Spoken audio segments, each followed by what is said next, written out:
Hey, welcome everybody to our very first episode of Two Tankers and a Cat. We are your host. I'm Charlie. And I am Russell. And today we're going to give you a few key points of what we're going to be doing and what our whole podcast is going to be about. We are going to be talking about, of course, tanks. We're going to start off with the early ones, and we'll bounce around quite a bit. But before we get into that, I'd like to go ahead and do the host introductions. We'll let Russell go first. Yeah, my name is Russell Parsons. I reside in a small town in southeast Kansas. That's pretty much where I've been all my life, in southeast Kansas. My interest in military tanks probably started about 4 years ago when I was introduced to the computer game called World of Tanks. I'm sure several of you have probably heard of that game, and we will talk about it every so often within this podcast in the future. And since I've been playing that game, I've been studying the history of tanks, mainly United States military tanks. And within the last 4 years also, Charlie and I have visited several U.S. military history museums. And as you might guess, most of those museums have some type of a pretty magnificent tank display. The one that comes to mind, being the best for me to date, is probably the Fort Hood, Texas 1st Cavalry Division Museum and the 3rd Armored Cavalry Regiment Museum there at Fort Hood also. And I'm Charles Chapman. I reside in the same town as Russell does, out here in southeast Kansas. My interest in military tanks started when I was a little bit younger than he was. About 12 years old, my father had bought me a Snap-on model kit of the Tiger tank. And what I found is that I loved tanks. And then the video game that me and Russell basically met through, World of Tanks, we found out that we both loved the history of it, and we loved traveling. And we started traveling to all the different museums around. It's just amazing. If you ask me what my favorite museum right now is, I would have to say Fort Hood was amazing. They had amazing tanks there, multiple museums, and I like to stress, if you haven't seen a museum or haven't went down to your local VFW hall and seen some of their tanks that they may have on display, you should make a trip of it. We have tons of pictures, and we are going to try to get them on a link or something on our podcast. But everybody's main question is, what is Lightning the Tank Cat? Well, Lightning is Russell's rescue cat, and I'll let Russell explain Lightning a little bit more. Yeah, Lightning will be our Two Tankers and a Cat podcast mascot, and she let me know the other day that she's pretty excited to be a part of this venture. I adopted Lightning from the Southeast Kansas Humane Society, which is a local pet rescue shelter, about 3 years ago. And I will admit, it was probably about the best $20 that I've ever spent. Lightning also enjoys military tanks, as she's usually curled up and napping next to the computer monitor while I'm playing the video game on the personal computer, World of Tanks. So I think we're going to start off, and everybody's saying, oh, well, if you're starting off about, tanks, you have to bring up the Mark 1. And we are going to talk about the Mark 1 a little bit, but I think what we're going to go for, and we're not trying to offend our international listeners, but we're going to talk about the Mark 5 Star, which is an American tank during World War I, and was in some pretty amazing battles. In fact, I think down in Atlanta, Georgia, what's the base down there, Russell? Yeah, Fort Benning, Georgia. Yeah, they are doing a remodel of that original tank, and they are going to have it on display, but they won't open up the museum till 2022, and we've already planned a big trip down there, and of course, we'll still be going by then, I'm sure, and we'll have tanks of that trip. Russell, tell me a little bit about the Mark 5. Well, I'm going to go back to where it all started in World War One.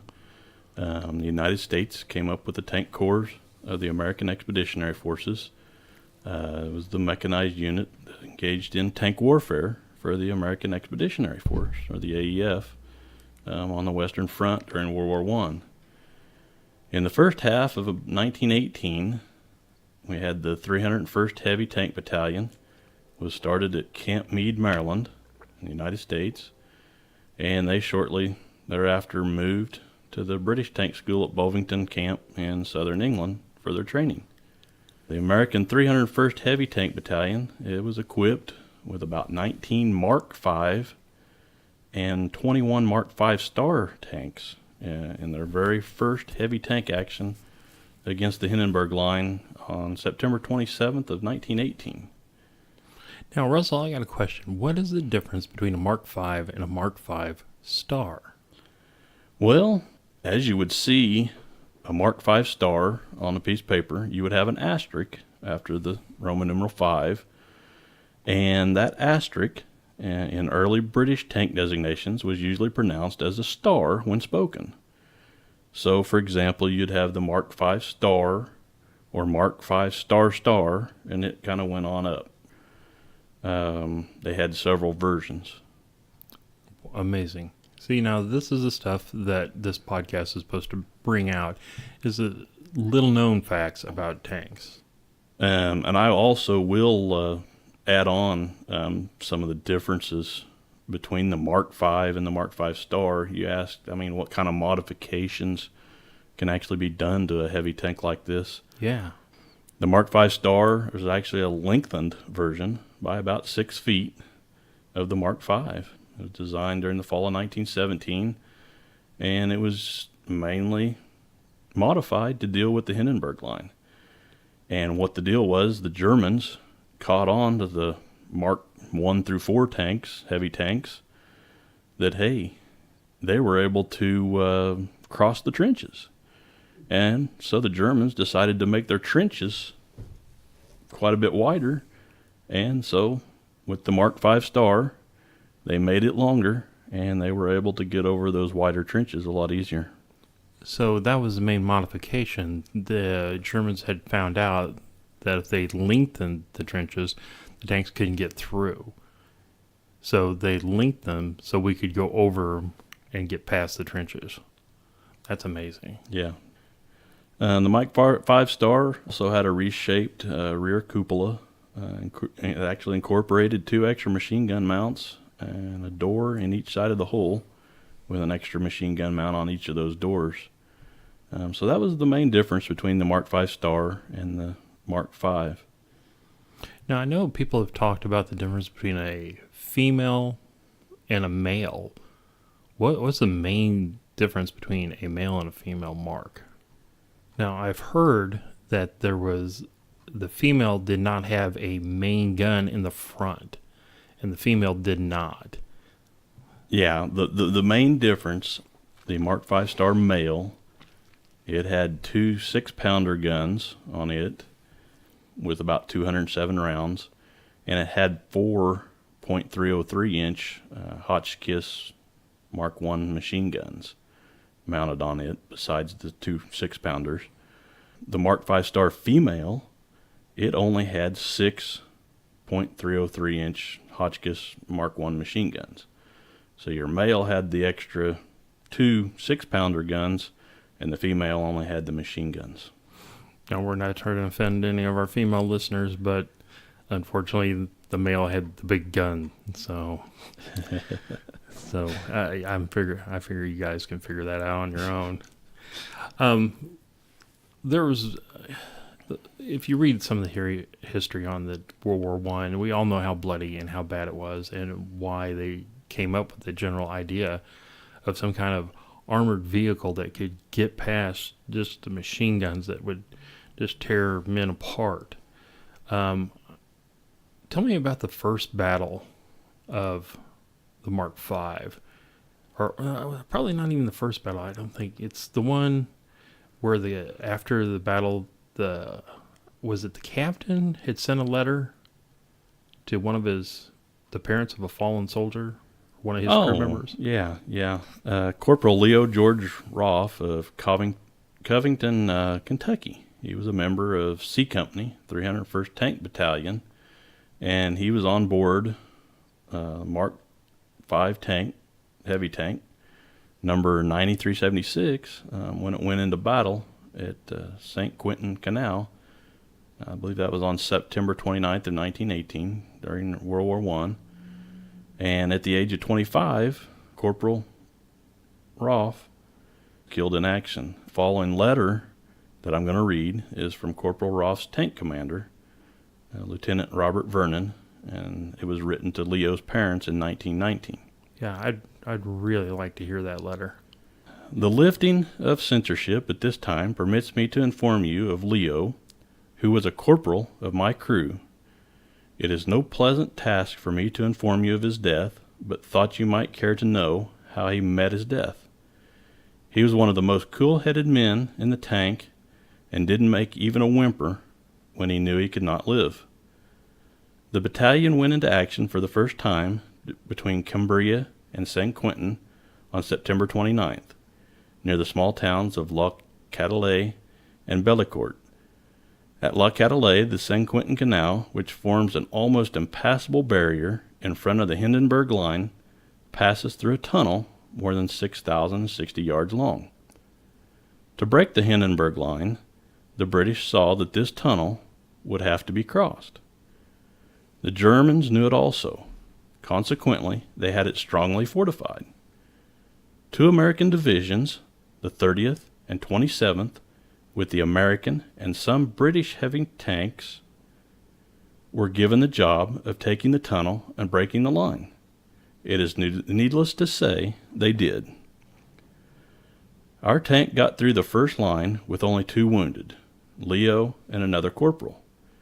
A machine gun bullet had wounded Leo in the right eye and ear, but in spite of that, he loaded the 6-pounder while I fired. We had 1 breathing spell in which we gave him a drink and washed his face. In coming back, we ran into more Germans. The tank was set on fire, and the only thing to do was evacuate. The machine guns and 2 snipers were firing at us. However, no one was hit. I examined Leo's eye again and saw it was gone. We rested under the tank for a while, but had to leave because of the fire. We rushed from one shell hole to another, for more than a mile back towards our lines, without being hit by rifle bullets. However, when we reached the roads, the Germans began shelling us heavily. 1 shell broke 1 man's leg twice below the knee, wounded another, and severely wounded Leo.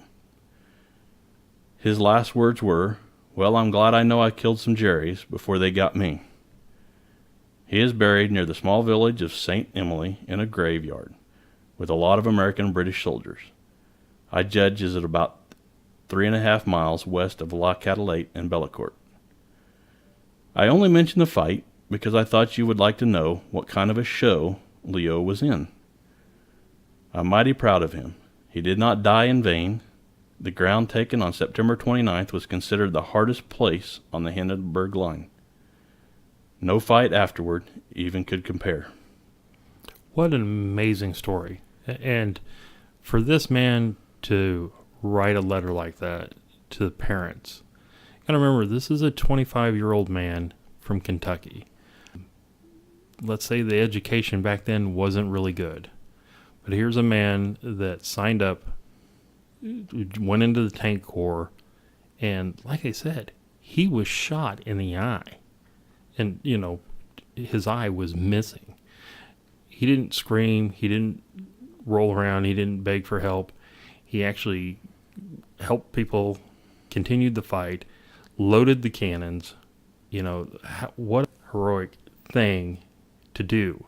And this is the kind of stuff that we want to get out in our podcast to show the true heroes that these tankers are. We've all heard the movies and we've seen the shows of how tanks got fire and the people would die inside. Being a tanker didn't make you, Superman. It made you a target. And it's just, these are the stories that we hope to get out. And we hope that you'll support us and In fact, we are even going to take questions on our future podcast and our old podcast. What's our email right now? Our current email is twotankersandcat@gmail.com. TWOTANKERSANDCAT@gmail.com. So if you have any questions, feel free to email us. Like I said, we're going to try to get some other social media, put up links on our podcast link site. What is our actual podcast address? You can get to our podcast. It's hosted on podbean.com. You can go to twotankersandcat.podbean.com. TWOTANKERSANDCAT.podbean, PODBEAN.com.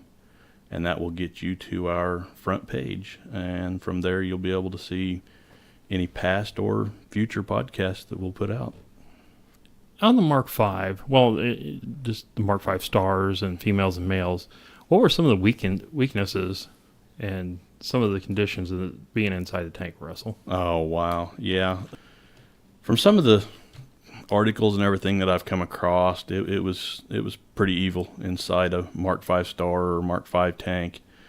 The Mark V star actually drew air from outside the tank across the radiator and expelled the air through a vent, which left the air inside the crew compartment pretty darn stagnant.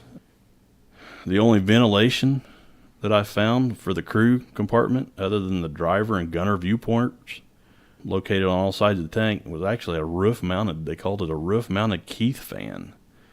So you had one fan in the top of that tank that was actually circulating the air in that thing. But that's not all. I mean, you figure you've got some pretty unclean air in there. That fan was pretty inadequate for maintaining a stable supply of clean air.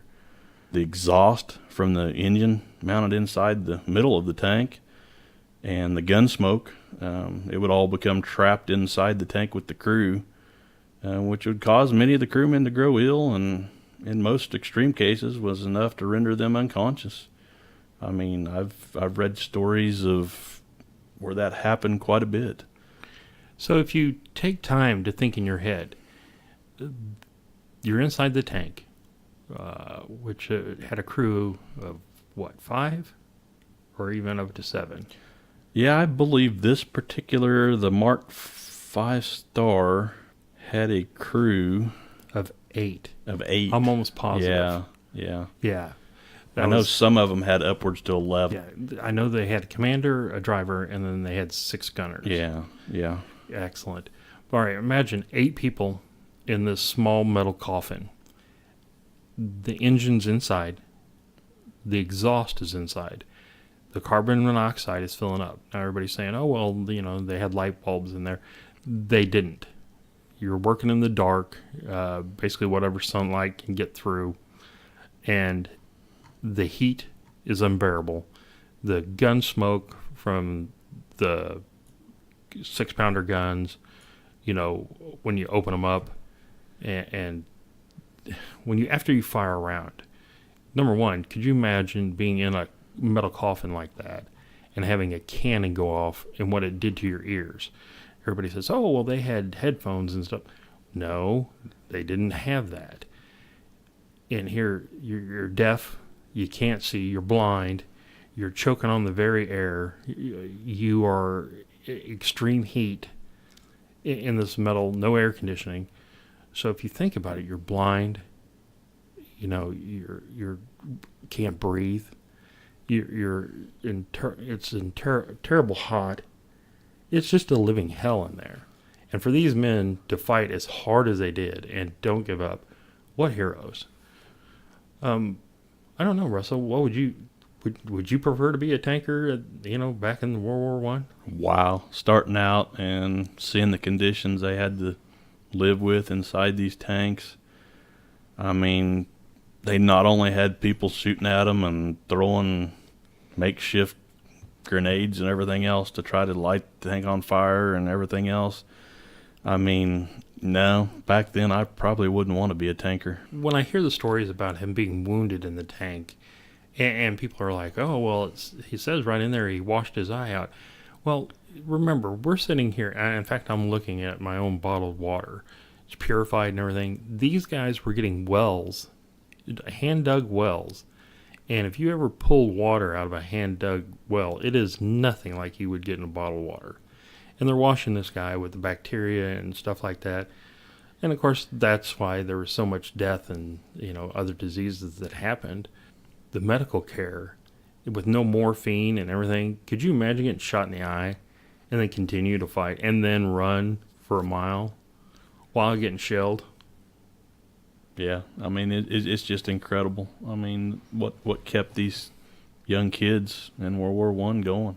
I don't think you could get a kid today that's 25. You go to your local college and you pull out your typical 25-year-old male today and tell him, yeah, this is your tank. This is what's going to happen. This is the kind of water you're going to drink. This is the kind of food you're going to eat.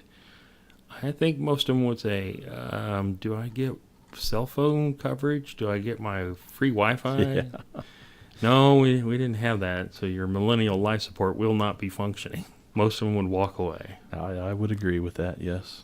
But other men like this signed up and thought it was an honor to, break through lines, and they broke through.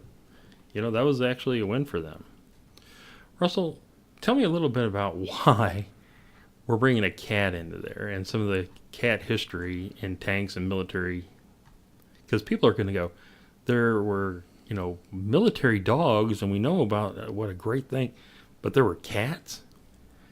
Yes, there was. I mean, I've found quite a bit of proof that there were cats, not only in World War One, World War Two, and probably even today on some of the military exercises our soldiers are involved in.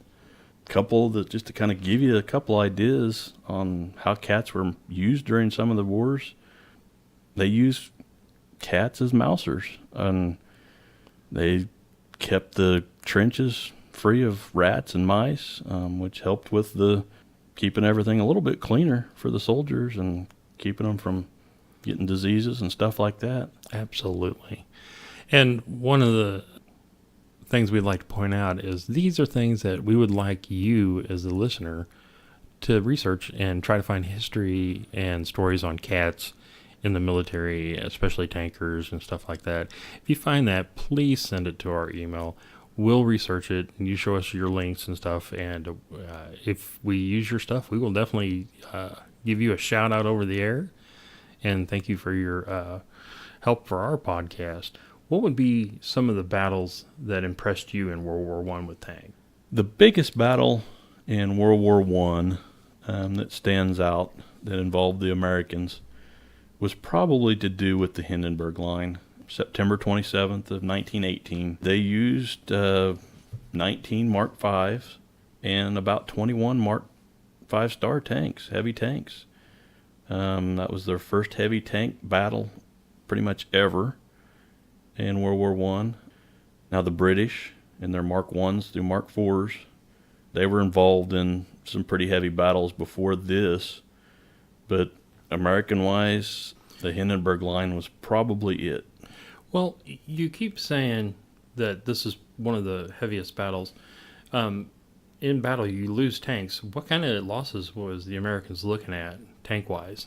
Oh, wow. Like I said, the Americans had 21 Mark 5-star tanks, and 18 of the 21 Mark 5-star heavy tanks were actually lost or disabled.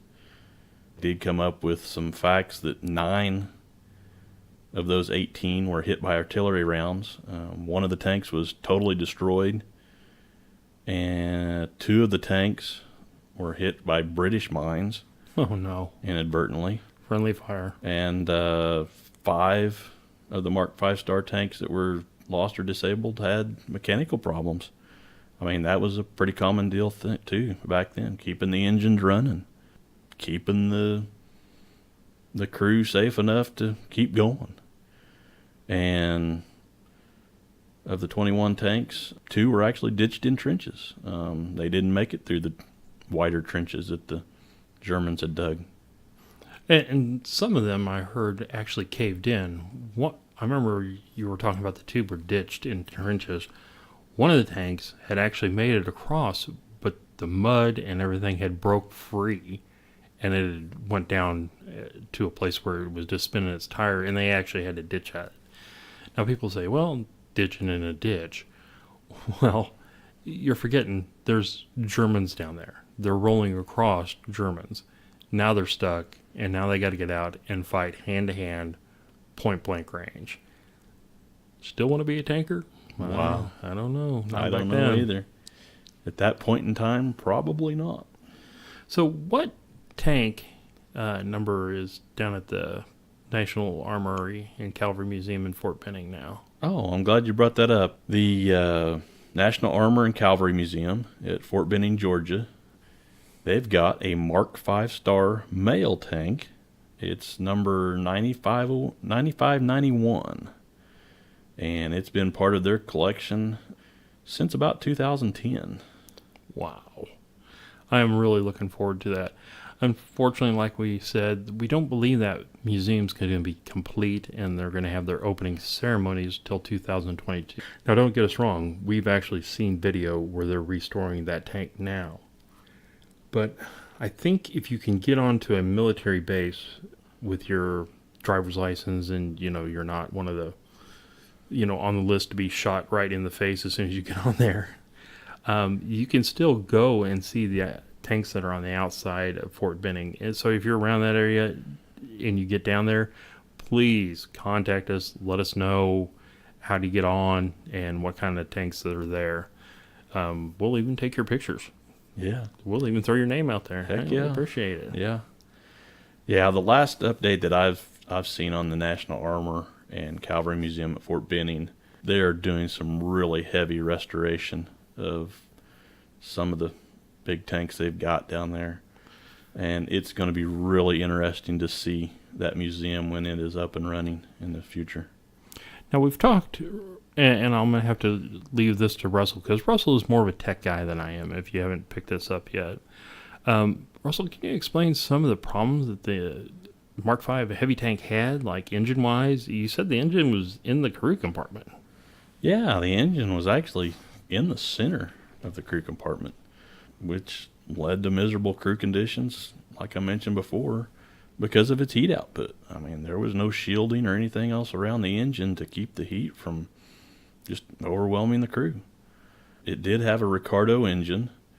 They had quite a few issues, very lack of reliability with those engines. During combat proper maintenance, while it was important to those engines, it was one of the crew's least concerns. I mean, you had people shooting at you and trying to kill you, so engine maintenance is probably their least concern. And back to the ventilation of the area in which the Mark V Star, that was probably its largest weakness, with ventilation inside the crew compartment. The Mark V Star drew its air from outside the tank. It left the crew compartment pretty darn stagnant.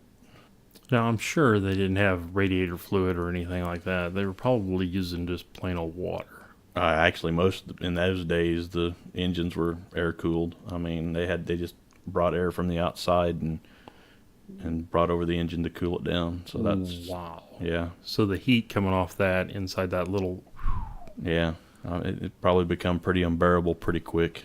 Wow, that's incredible. How much armor did one of these have, like on the front, sides, maybe the roof, and unfortunately the belly? What kind of armor thickness are we talking about? Well, the maximum front armor was only 16 millimeters. It had side armor of about 12 millimeters and roof and belly armor of about 8 millimeters. So it was not very thick at all. So we're talking that'll stop most rifle rounds, most machine gun rounds, but anything else, I mean, if they were throwing grenades underneath that thing, oh. Yeah, exactly. Now, we talked a little bit about the males having, the guns, the big guns. What were those guns? They had the male tank actually had two 6-pounder 57 millimeter and they carried about 207 rounds inside the tank. Wow. You know, what people forget is a lot of times those bullets would go through. Could you imagine being loaded with 207 rounds of 6-pounder ammo and having rounds hitting them? If you are not familiar with the term cook-off, this is when a tank gets hit and the ammunition and the fuel actually cook off inside the tank and cause looks like a volcano if you've never seen it. You can actually find, if you go to YouTube and hit tank cook off, you will actually see, the tops popping off, and you can hear just like fireworks burning. Wow. Like a Roman candle. It's really wild. What kind of fuel mileage were we getting? How much fuel could one of those things hold? The Mark V Stars held about 93 gallons of fuel, gasoline. They were gasoline engines back then. And that would usually get them about 45 miles radius of the action. For about 10 hours? 10 hours of endurance, yeah. Lasted about 10 hours worth of operation. Well, if you look at the tank, it's nothing but rolling tracks. Yeah. Was it a fast tank? No, not at all. Maximum speed about 5 miles an hour or 8 kilometers an hour. Very slow, and they were designed that way too. Why were they designed that way? Well, I believe they started with the Mark I with speeds of about 5 miles an hour. And that was about your infantry walking speed, to be honest with you. And those tanks were designed for the infantry to keep up with and stay behind. And stay behind, yeah, at walking speeds, so that these tanks could actually cross the trenches and take out barbed wire and get through the lines. More of an infantry support vehicle. So that would be the UK's thought process for many, many years. Because I know the Churchill, and we'll get into the Churchill tanks if you're not familiar with those, but even like the Matildas and Valentine tanks, they were all infantry walking speeds. They really wanted those infantry support. And later on, I know the Germans, even the Americans, even the Russians, went for speed, more of a blitzkrieg kind of stuff. But again, we'll get into that in the future. I apologize, we're jumping way ahead, but there's just so much to cover in tank. Wrap up, like I was saying, we have so much information to cover, and we expect this podcast to go on and go on. And we're hoping that you will take time out, send us your email. If you have questions or if you have suggestions, we want to hear them. A lot of these podcasts blow you off. We're new. We are definitely going to stay close to our base and the people that follow us. So let's go ahead and wrap up our very first episode. Give us a wrap up, Russell. Well, I do want to mention a couple things. On our podcast site, I do want you to go there every once in a while and check out some of the pictures and stuff. One of the actual pictures, I want you to check out the link to a Mark V crew tank. Their tank pictured with the crew, taken in World War I. And that link to that picture you can find at the twotankersandcat.podbean.com, which is our host for our podcast. You can also find a link there to check out the video that we were talking about for the National Armor and Cavalry Museum at Fort Benning. They put together a video here probably a couple weeks back now, I think, outlining their Mark V Star heavy tank that they're refurbishing there at that facility. We're going to try to have a new episode of the Two Tankers and a Cat podcast out every other Tuesday of each month. The next episode hopefully being released on the morning of October 30th of 2018.